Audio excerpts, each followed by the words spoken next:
Good afternoon, everybody. My name is Carl. I'm a recovery coach here at Capital Recovery Center. This is our Freedom Fridays meeting for the day. The article I have here is 9 ways to cultivate a positive mindset.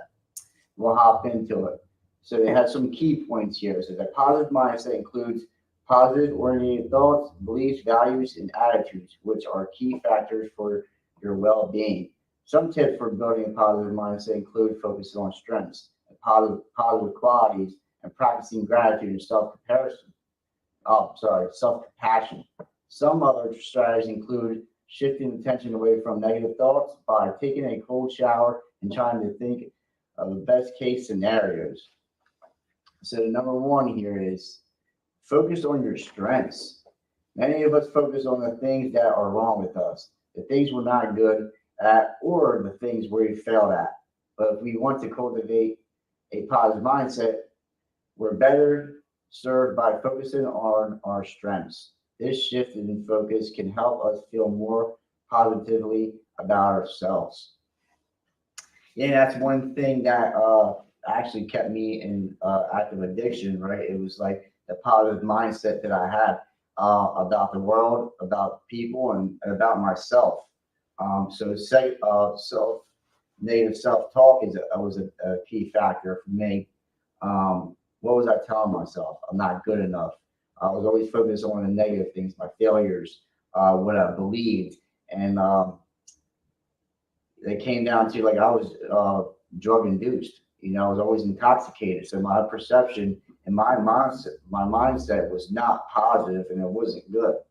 Right. So when I got into recovery, I had to break that out, like stop focusing on the negative, right? And focus on what the here and now, and focus on the positive things in life. Because there's always a negative and positive, right? If we keep on focused on the negative, that's where we're going to stay stuck. And that's what was happening to me. I stayed stuck in negative, and when you stick in negative, you usually get negative results. So I had to break out of myself and focus more on the positive things in life, and I start to change and grow through my recovery. It says here, number 2, practice gratitude. Gratitude is about more than just saying thanks. It's about searching for things to be grateful for every day. We might practice and strengthen this skill by writing a gratitude list or a gratitude journal. After some time, our brains will get better at recognizing things to be thankful for. I like that. I always say I'm grateful for even the not so nice things. Like we all can be grateful for the good things, right? But are we so grateful for the not so good things? And that's the positivity things. Like I try to search through the negative stuff and focus on more of the positive. And sometimes we don't see it when we're in certain situations and we're in the moment. We don't see the positive, right? When we on the other side of things, we can see why certain situations played out the way they did. And that's what sticks where we say stay in position, right? Stay positive, stay in position. And, it's going to work out the way it's going to work out. That's where hope and faith and trusting and believing comes into play. We can always put principles in these negative areas to help us and guide us through our recovery. And gratitude is a big thing. I'm just grateful. I always say, I'm grateful just to wake up, right? I'm grateful just to be alive. Some things I used to take for granted, things that, because listen, I always say life is too short. It's like here today, gone tomorrow. I think as soon as the month start, right, it's already halfway over with. Like, where does the time go? And like, we only have one life, and we have to like really focus on what we doing today to better our lives. Stay grateful. Number 3, focus on your positive qualities. Ask yourself, what makes you who you are? Are you strong, detail-oriented, resilient, or something else? Make a list of all your positive qualities. Reflect on these can help you more easily focus on the good parts of yourself. Yeah, we all have like defects, a character, right? And we all have assets. And since I've been in recovery, I have my assets have grown, right? And day to day, my defects can shrink or they can grow also. But I know that I am getting better in recovery. Thank God I'm not getting no worse. The first step is putting drugs and alcohol down, and the rest will come. As long as you put work in and work on yourself, I've seen changes in myself. I've seen changes in other people. Um, that perspective has changed, right? Um, I'm a lot more positive than I ever was. So, like, when we're clouded with drugs and alcohol, man, our positive mindset is not focused on the good things. It's always focused on what's wrong.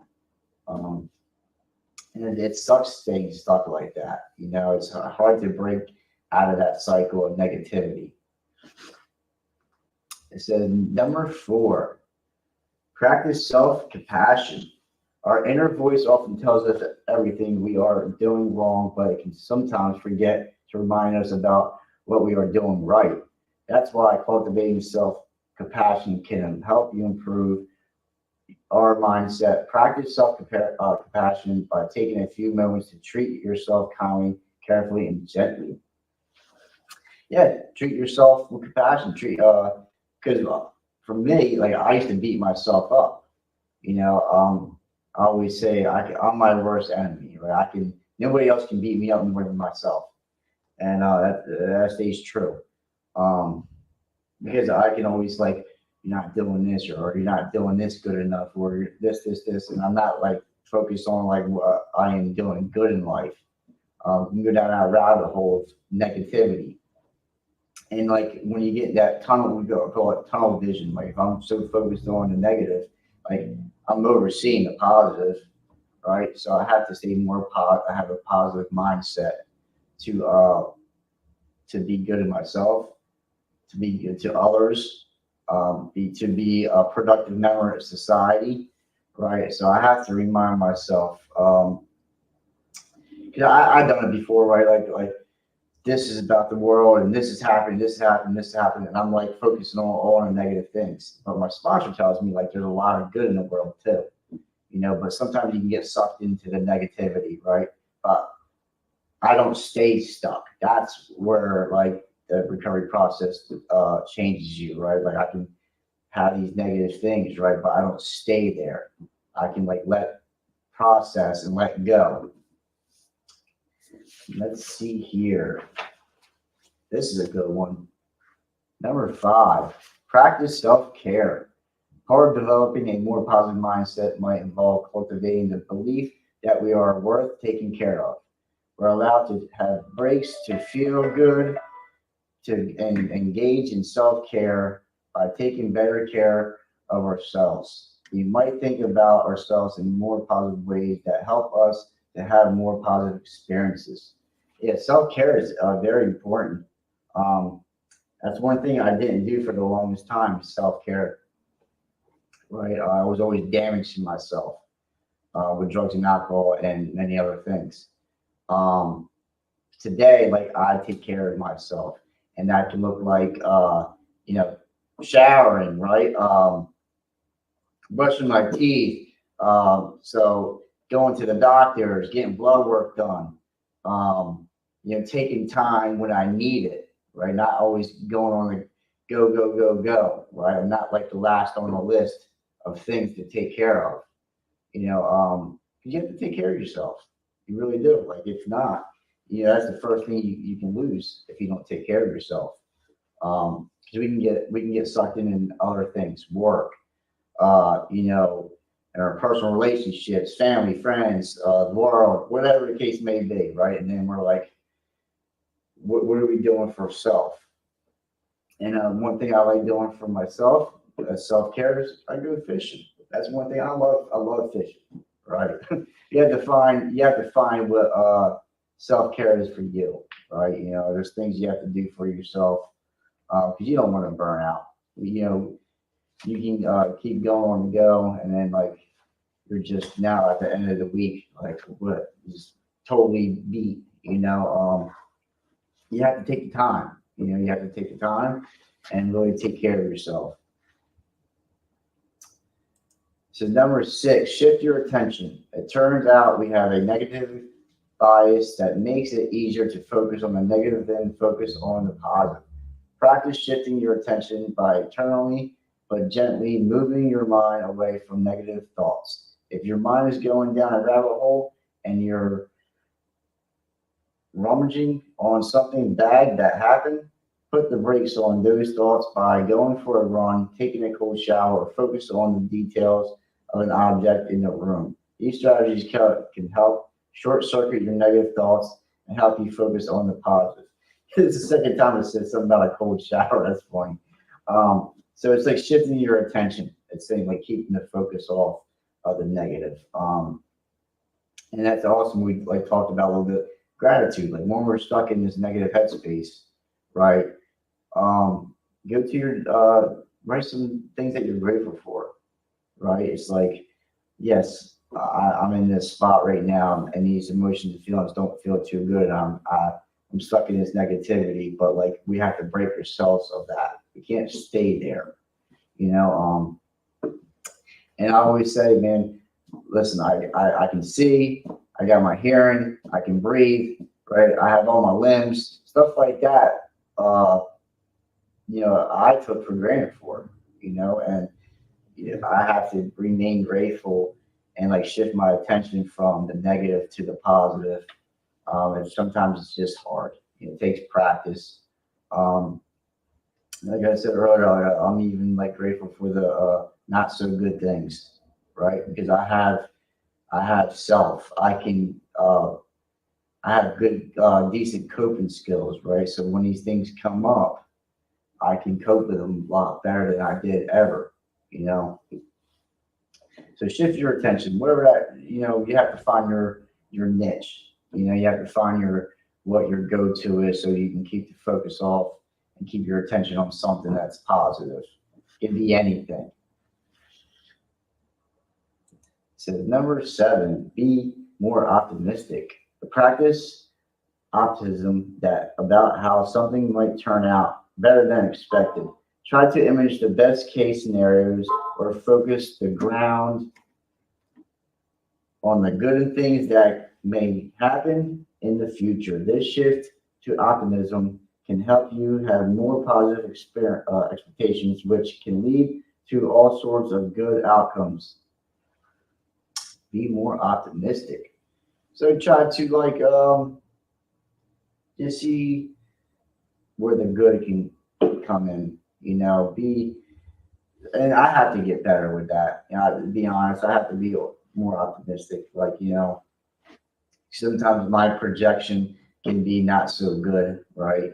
So I have to like hope for the best and hope for a better outcome of things when I really don't see it, right? When I just see how my perception and things are going to play out doesn't always is true.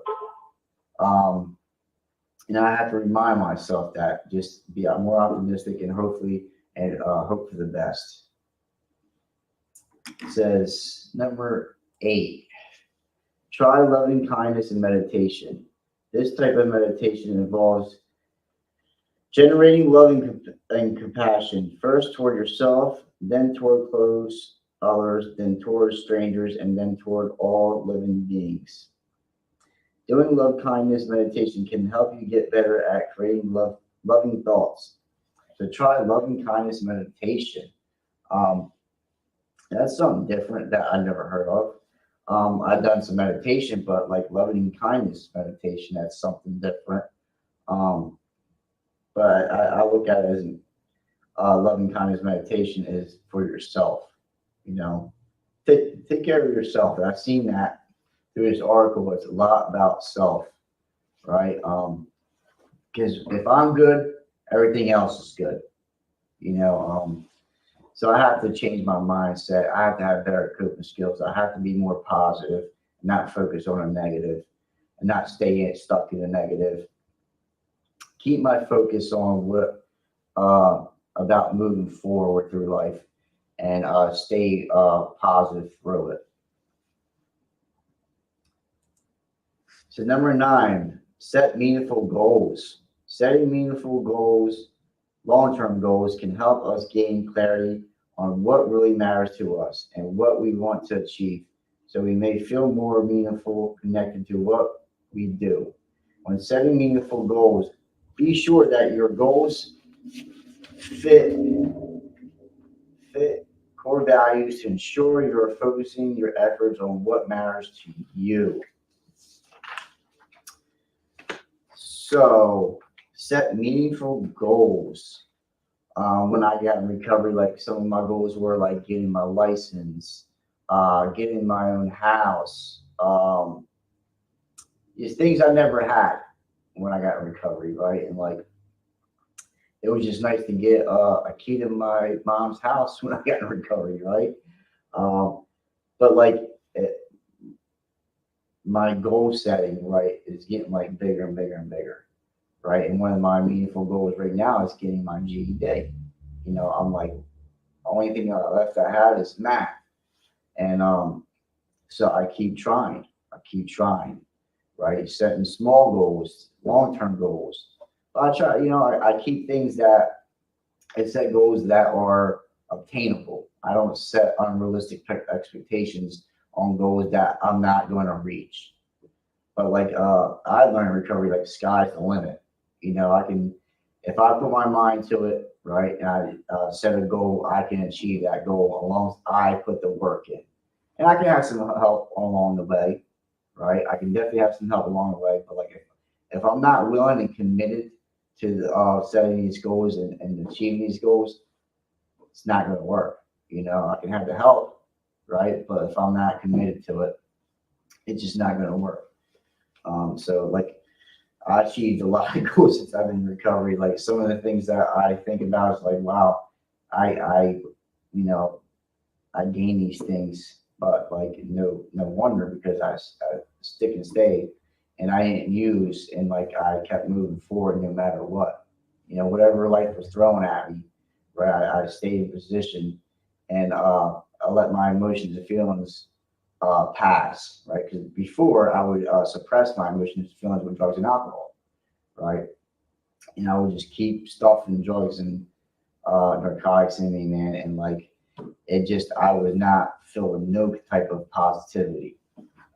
It was sucking the life out of me, and so I set goals that I can achieve today. It can be short term goals, long term goals, and but I don't set unrealistic goals. You know. But yeah, that was our Freedom Fridays meeting for the day. That was 9 ways to cultivate a positive mindset. And my name is Carl. I'm a recovery coach at Cap Recovery Center. Until next time, we'll see you later.